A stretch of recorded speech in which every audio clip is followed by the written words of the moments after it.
All right.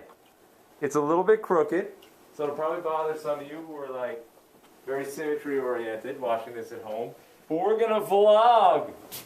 What's that mean? Video log, right? Yeah. All right. Good morning out three. Let's go. 1, 2, 3. Good morning. All right, we're going to make the best of it. Can't hear the people from home. I know, man. They got to be louder. Anyway, let's go over here. Let's look at, there's a couple things to go over. Let's look at this. Let's go on page 15. Unfortunately, our video evidence is completely eliminated for right now, but that's okay. You were able to get that FET lab in, right? I'm glad you did it yesterday then. My hope from that is you would just get, there were some questions there that go a little beyond what you typically would have to worry about. But actually, that could jump us down all the way here to question 44. My real hope is that you can answer these 3 questions with certainty right now. Have a look at this. Question 44. At what angle should a projectile be fired to maximize time of flight, height, range? So max height and range. Peak height, rather. I hope you know the answer to all 3 of those already. Do you? Do you? So if you're just writing this in notes, just write this. At what angle should a projectile be fired to maximize? You could rephrase it too. To maximize the time of flight, to maximize the height, to maximize the range. Fire at. What do we got? Kara, you want the max time of flight. What angle? 45. You guys agree? You guys agree? No. I see some yes and some no. Wait, height. We're going to do maximum time of flight. You got connection? No, I have a little camera here that I'm videoing. There ain't no connection. Smart. So we have some dissent on this one. Let's pause for a minute. Let's see if there are any that are for which we have consensus. What about max height? Jenna, what angle? What do the rest of you think? Yeah. 90? Okay, we're in agreement that the max height happens at 90 degrees. That's good. I'm glad you agree about that. It makes sense, though, because if you're shooting a rocket, whether it's this way or this way or this way, if you want it to go the most up, you should fire it with the most up velocity. Of course, you want it to go up, fire it up. What about then the max range? Does anybody remember that one? Claire? What's that? 45. What do you guys think? Do you agree? The max range was at 45 degrees. This is, of course, neglecting friction. So this is no force of friction. When there's air, this gets complicated. Sometimes it could be anywhere from 30 to 50, or it really depends. Depends how the object is spinning, depends on a lot of things. So there's no air, no force of friction, 45 is the one. Okay, what about time of flight though? Let's back up. Kara, you said you weren't sure, right? Yeah. Let me ask you this. This first arrow here, we'll call this number 1, number 2, number 3. Number 1 fires the ball in which 2 directions? Or the object in which 2 directions? Right and down. Not down. Well, like, just right and up. Right and up. Yeah. Right? So it fires it like this much to the right. The velocity is that much rightness and this much upness. Right? Does the rightness give it any time of flight? Does it give it any time? If you kick something to the right, does that cause it to go up at all? Like, if you, like a ball, if you can get Anything. Anything at all. A car, a ball, I don't know what, a Cabbage Patch Kid. Anything at all. If you send it, if you kick it, push it, throw it to the right, Oh. does the rightness with which you throw it cause it to go No. up? Okay. What does cause it to go up? Angle. Well, or in here, the upness, right? This Yeah. the little blue arrow over here. What gives it time of flight? The rightness or the upness? The upness. Ah. which then can bring you back to this question. Which one of these is going to have the most time of flight?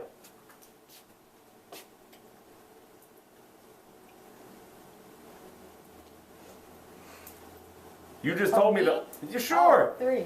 3. What angle? 90. 90. 90 degrees is going to maximize that time of flight. 90 degrees. 90 degrees throws it up.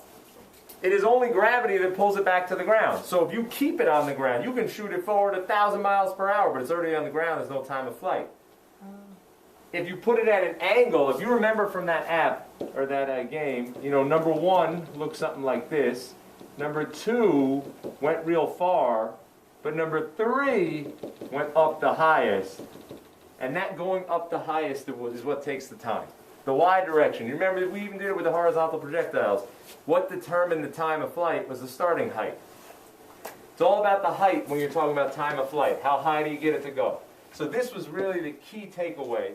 I hope you enjoyed looking at it and, you know, figuring out some other things like here. Here's one note that sometimes you'll see this on a test question. This is really just a test prep. If the maxima are not among the choices, pick the closest answer. What do I mean by that? If they ask you a question like, find which angle gives you the max time of flight, and the choices are 60 degrees, 70 degrees, and 80 degrees. Which one are you going to pick? Not a trick question. Ariana, which one are you going to pick? 80. Of course. You pick the one that's closest to the max. Here's another question. If they ask you a question like, max height, of course, will be the same exact thing. So if they ask you which gives you the max height, and you 60, 70, 80s, your choice is 80 is the right one. The one that's closest to 90. How about this one? If they ask you which one has the greatest range, so these questions are max. Which one gives you the greatest, the maximum range? And your choices are 30 degrees, 40 degrees, 55 degrees. What's the right answer? 40 is the right answer. So the one that's closest to the 45 will do it. So as long as you know your max, you can get any multiple choice on these. Of course, you also saw that if you kick the ball harder, if you fire the cannonball faster, what happens to the time of flight, the height, the range? The same thing happens to all three, actually. What happens to them if you kick it harder, throw it? You know this if you're outside playing ball. Goes further. Of course, it goes farther. So if you throw it harder, at the same angle, you throw it harder, of course it will go farther. What else will it do? Time would increase. It'll go higher, and the time it takes will be longer. So in fact, at any angle, as the initial velocity increases, all these three up here also increase. Of course, there's only one exception to this. Sort of. The exception, of course, is if the angle is 0. If it's on the ground, well, there's no height, no time of flight, no range. But anything off of 0. And 90 degrees, of course, there's no range. But for basically any scenario that you would deal with, if you kick it harder, it'll go farther, it'll go higher, it'll take more time. Pretty straightforward. Okay, so then let's go down here to this max. How can the range of an angled projectile be increased? Sometimes you get questions on this sort of thing. It's a good thing to know. How can you make it go farther? I'm sorry, there's no online applets we can open and look at this. How can you make it go farther, though? Well, we just talked about this. 1. Increase the height. Okay, actually I like that. Increase the starting height. We can call that like the dy. Does that say height? I don't even know what this is. The orientation's pretty good today. Increase the start height. Yeah, you can increase the start height. So James, if you wanted to throw me a ball, but instead you went up to the classroom and threw it out the window to me, you go a lot farther. So if you ever stand up here, you throw somebody something, you know, beware, you're much higher than you would normally be. Your simple toss might take it much farther than you would have expected. What else can you do? Yeah? Increase initial velocity. Yep. Increase the VI, send it faster. And one more thing. one more standard operating procedure thing, which actually is good advice if you're having a snowball throwing contest. And you ever do that? Yeah. Yeah? Like see who can throw the snowball the farthest? Oh no. No? And it's not a snowball fight. No. That you think I'm talking about? We don't call that a snowball throwing contest. Just like we don't really say crisscross applesauce. I mean, I know they told you that in school and all this. Coles? Increase the weight. Gravity. Let me put this comment in here, Coles. Let's neglect. No, we don't need to put that comment. I'm sorry. It's already there. I'm going to point it out. I was going to say neglect friction. Yeah. In which case the weight shouldn't matter. But it's actually already in here because Projectile. the word projectile. That's right. Okay. So Increase the angle. you're right about. I actually really like that part of that FET thing. Because you recognize more mass actually allows you to push more through the air. You end up farther.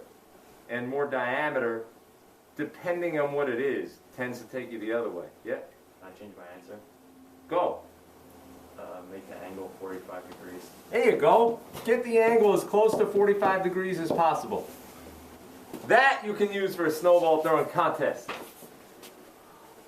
I remember in high school, we were at a track meet in New Haven, and they had a little like half football field, and it was cold, it was winter track, and we went out there and we were having a snowball contest. And I took advantage of this. I made sure that ball left the snowball as close to 45 degrees as possible. You know what, Kara? What? I won that snowball throwing contest. Competition was probably terrible. But Great. this helped. All right, what else can you do? Asterisk means you're not going to do it here on Earth, most likely. Decrease gravity. Yeah. Decrease that acceleration due to gravity, which really what we call G. That's really the name for it. So this is go to the moon.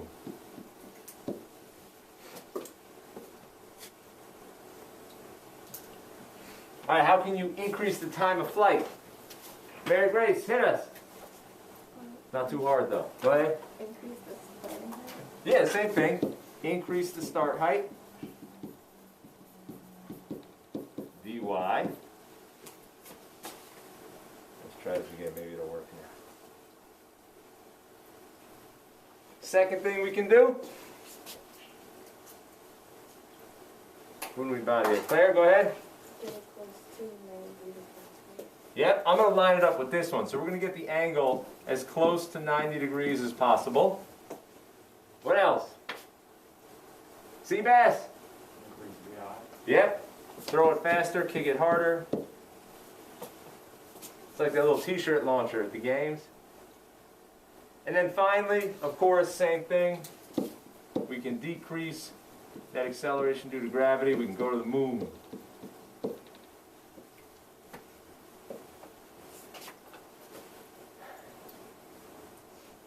Okay. By the way, this path over here, let's draw these two trajectories. If you normally kick this thing off at this angle, the path will be something like this. If you kick this one with the same speed at the same angle, the path actually will look identical to that one. But then, of course, it keeps going over here. So you end up landing farther. So up to this point, these two paths are the same. And then this one just has an extension because it started higher. All right.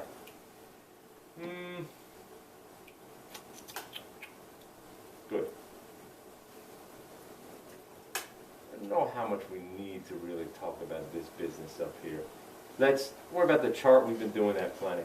Let's just talk about this 42 real quick, just to make sure you're okay for those quick answer quiz questions. Then we'll talk about the quiz too. Quick answer quiz questions. Okay. As an angled projectile falls, what happens? Well, what happens to the vertical velocity?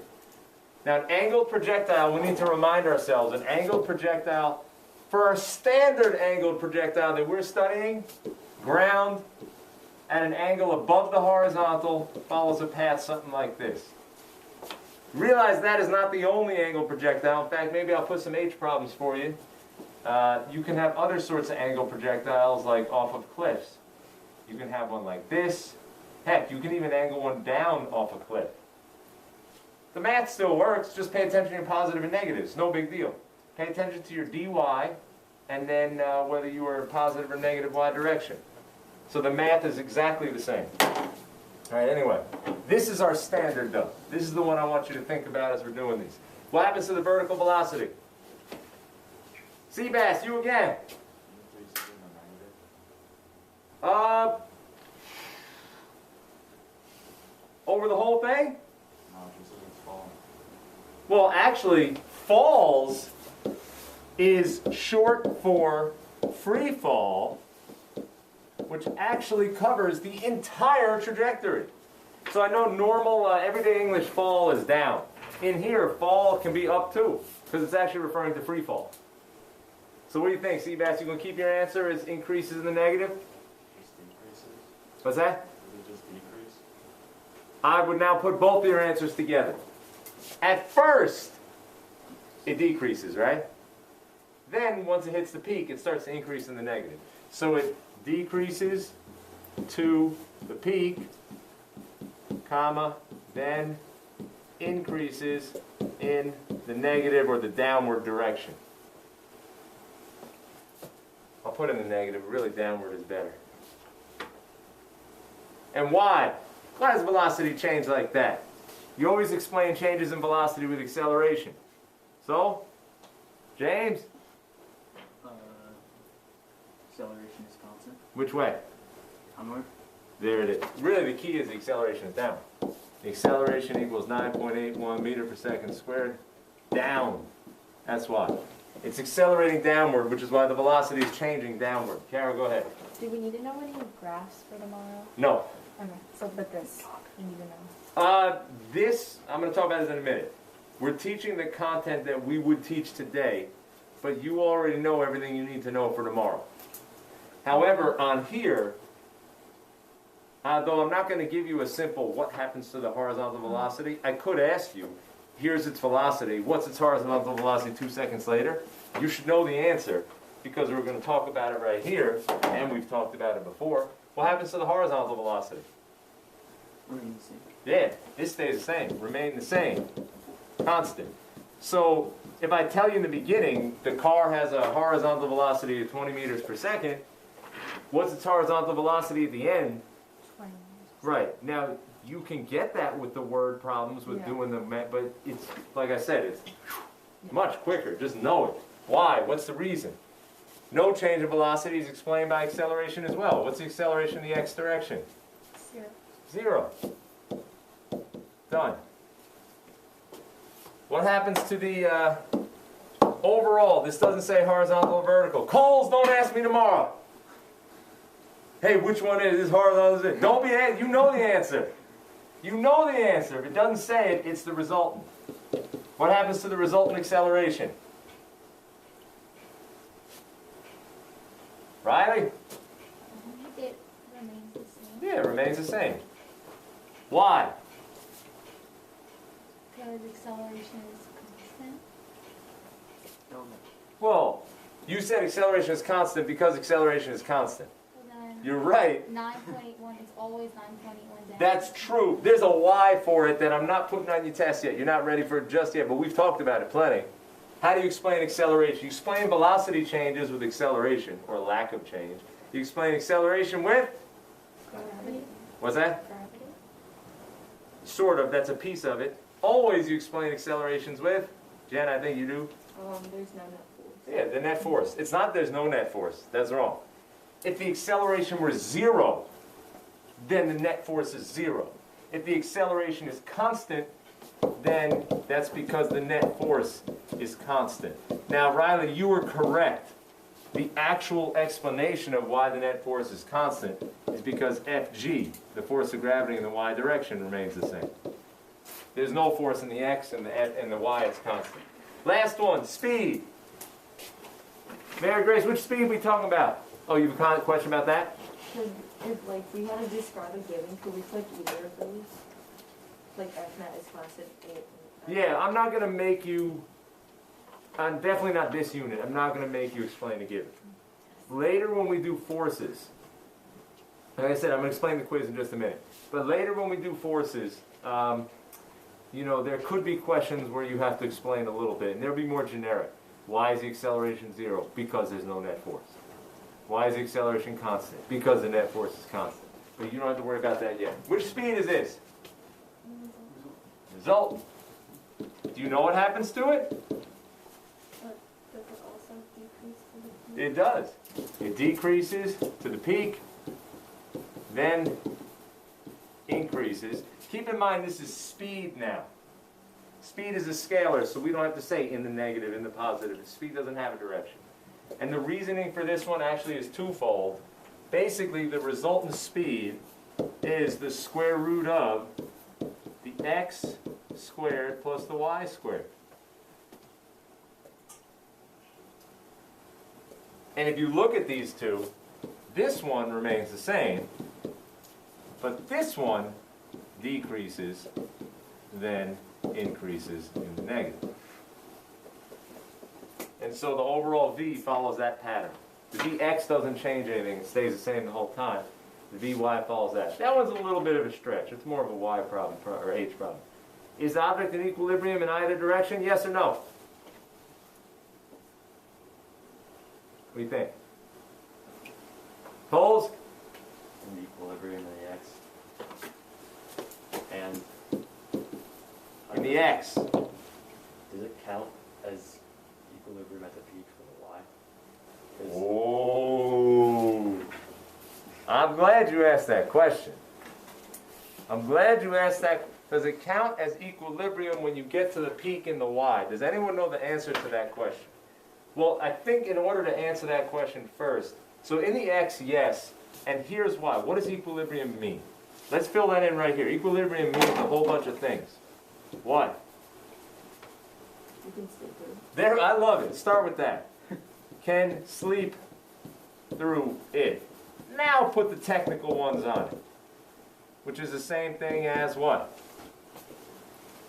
I'll put a comma rather than equals. We're going to have equals and equals. Be confusing. You can sleep through it. What else? Constant? What's that? Constant? What's constant? Something's, yes. Velocity is constant. What do you know about acceleration? Hello? 0. 0. What do you know about net force? 0. And you can even say, and it's a little squeezed in here, if velocity is constant, it's the same thing as saying the change in velocity is 0. These all mean the same thing. So Coles, before you ask me that question, I would ask you, at the peak, is the acceleration 0? Is the F net 0? no, Then is it equilibrium at the peak? no. There it is. That's why it's good to know your definitions. You go back to your definitions rather than your intuition. Your intuition is, oh, it stopped. Maybe it's equilibrium. But look at your definition of equilibrium and they say, oh, wait a minute, it doesn't qualify. Even as you change of velocities, or you can do over the tiniest time interval you want, right before the peak to the peak, or peak right after, it's not 0. Okay, good. This empowers you to do W 4.8. Now W 4.8 would typically be due tomorrow. However, it's not going to be due tomorrow because you have a quiz. And I really want you to just spend your energy prepping for that quiz. So you can do it for tomorrow. However, it'll be due on Saturday. So, when we're getting all mad, I get Saturday assignment. It normally would be due tomorrow. So if you don't like Saturday, do it for tomorrow. It's on there right now. I can't pull it up. I already posted it, so that's good. Hopefully you can get at it later. And actually, maybe for you guys, I'll try to print one real quick. I'm also making now, let's pause. Let me see if... Let's pause this because we don't have too much time left.